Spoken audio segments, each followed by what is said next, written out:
Well, after more than 250 bone-rattling regular season games, the NFL's second season starts today. 8 teams will match up between now and Sunday night in pro football's wild card weekend, and every game has a compelling storyline. For more, we are joined by Jordan Schultz, sports columnist for the Huffington Post. Good morning to you, Jordan. Good morning. Thank you for having me. So let's talk about Saturday's game first, Yes. because I think a lot of people are wondering, Cardinals and the Panthers, we have a team that has a losing record hosting a playoff game. Well, you have Carolina. It's only the second time ever that a 7-win team has been in the playoffs.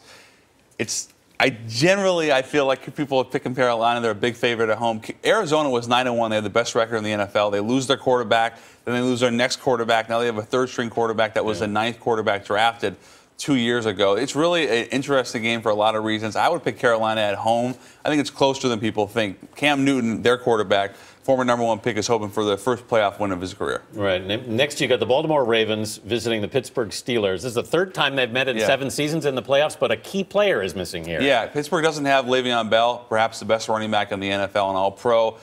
He really hurt his leg, hyperextended knee. Pittsburgh right now, #1 pass offense in the league. That's the play with Le'Veon Bell. Baltimore, 15th ranked pass defense. This game comes down to physicality. The forecast calls for rain. I like Pittsburgh at home. Heinz Field, very tough place to play. How much do they miss Bell? A lot, but they signed Ben Tate. He's capable. It's the most fungible position in the NFL. As good as Le'Veon Bell is, they have Antonio Brown, who led the NFL in receiving.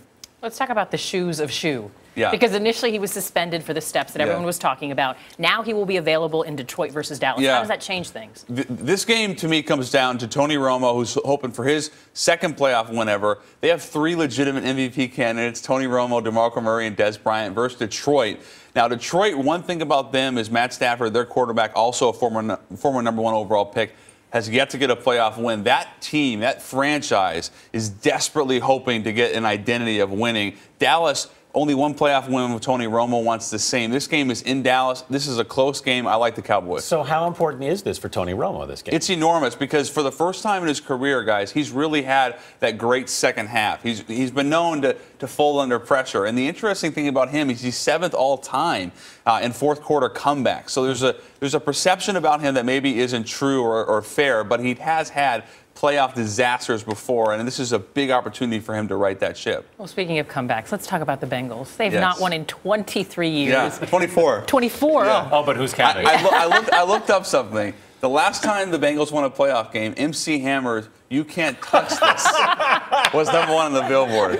So to give you a sense of how desperate they are, Cincinnati. That's a sad fact. It's a very sad fact. So I like Indianapolis at home, another favorite, Andrew Luck.